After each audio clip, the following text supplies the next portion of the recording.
All right, good afternoon, class. This is my teaching models presentation. First thing we're gonna be going over is how the two similarities between traditional learning models and online learning models. The two similarities that I see personally are clearly they're trying to get both models are trying to get the same point across, get the information out, and get educate the learners. Of course, that's the pretty obvious one. Then the second one that I would say would be that they're trying to obviously learning more. You'll be able to increase the amount of opportunities that are going to be available for the learner and to gain their knowledge on the topic and just continue to elevate them in that regard as to whatever they're learning in that classroom setting. All right, so then the two differences that I see are the between the traditional and the online is the traditional you obviously gotta go into class, so it's gonna be more face-to-face interactions, group work, different things like that. It's gonna be a lot harder to do that in the online learning setting with the online learning models. So online learning models, you're gonna have more discussion posts, different ways to interact, but not being face-to-face, if you get what I'm saying. So that could be a little, that's a clear difference right there. And then the other difference that I see is that in traditional classrooms, you're gonna have quizzes, tests, and exams, different type of exam stuff, more often than you would another class, than online class. An online class, you can still have those things, but it's gonna be a little more online based, less hands on. So it's gonna be, I would say, more proctored. It's gonna be a different way to take your test. Then the other difference that I would see would be that in a more of an online setting, your quizzes and tests and exams don't happen as often as they would in a I would say traditional classroom, and the online classes will have their assignments more proctored. Usually you can't open a certain browser because it'll be easier to cheat if you're doing an online class, and they usually record you and stuff like that.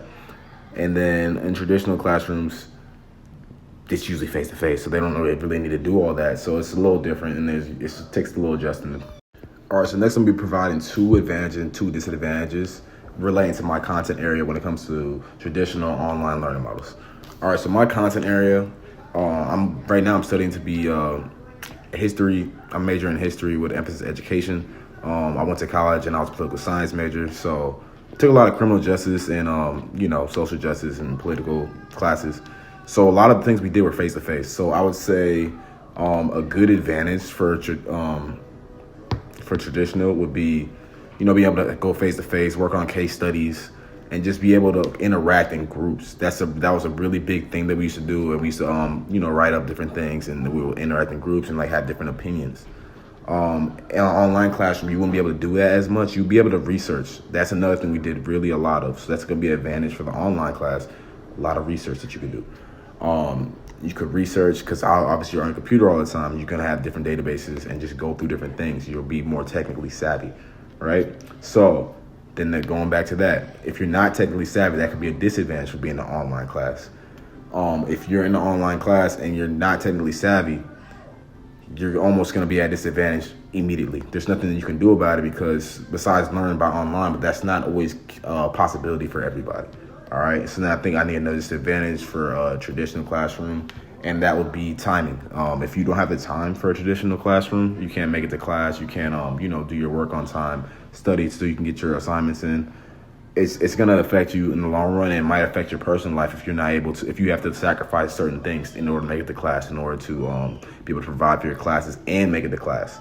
So not everybody has the means to be able to do that all at once, if that makes sense. So that's two disadvantages for traditional. So an advantage of being in an online class would be that you could have that free flexibility and have the timing to be able to do everything you need in your daily life. But a disadvantage would be that you wouldn't have those face-to-face interactions and be able to work as a group. You have to, make that sacrifice. All right, so learning theories that I believe apply to these models are, so for the online class, I think the self-directed learning model, that's a very big one that I feel like will go with online because just the way you work usually by yourself, and you interact a little bit with discussion and everything, and just going back and forth, basing ideas off of each other. But it's mainly direct, you're on your own, and you kind of learn on your own in a sense. But I mean, the way Grand Canyon does it, you do learn as a group. then for traditional learning models, I would say the transformational learning. So in transformational learning, you can see that you're learning, but you're kind of like butting ideas off each other, like I said for the online model, but it's more of an in-person type feel. Like, so you're going off of, what so and so, like, if you had a certain opinion, somebody else gives you a different opinion. It's easier to do that in a traditional setting when you guys are all like right there next to each other. It's gonna be harder, for an online discussion. You're gonna, like, you say something, somebody replies 3 days later, you never see it. You know what I mean? Versus like you're all sitting there in one group and it's like, oh, this is how I feel. And somebody's like, hey, but this is how I feel. And you're like, wow, that's a great point. You know what I mean? So I think that's a great way to see viewer traditional. But that leads me to my next point. I believe that in order to be successful in the learning models, you have to combine both of those. So, like, I feel like in a traditional setting, in a traditional model classroom, there's a lot of face-to-face and talking back and forth, but what you lack is the online aspect of things. So, like, the researches and, like, the different things, studying different databases, excuse me, and then figuring out, like, how to navigate and, like, cite your sources, different things that we're, like, learning here in the online classes that are, like, almost secondhand nature to us now. You know what I mean? Versus in a traditional setting.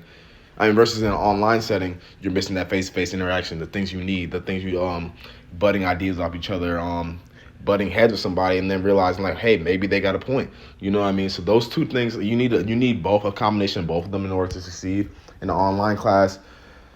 It's hard to get that face-to-face, but as long as you're interacting discussions and, like, staying on point, it's a little bit easier. And then if you're teaching and, like, you're in a traditional setting and you find a way to make sure students interact find different databases online, just like are a little bit more independent in that aspect, it helps them build and, like, grow as a learner. And as an instructor, you'll be able to see the improvement and the betterment and the how fastly everybody excels in that regard.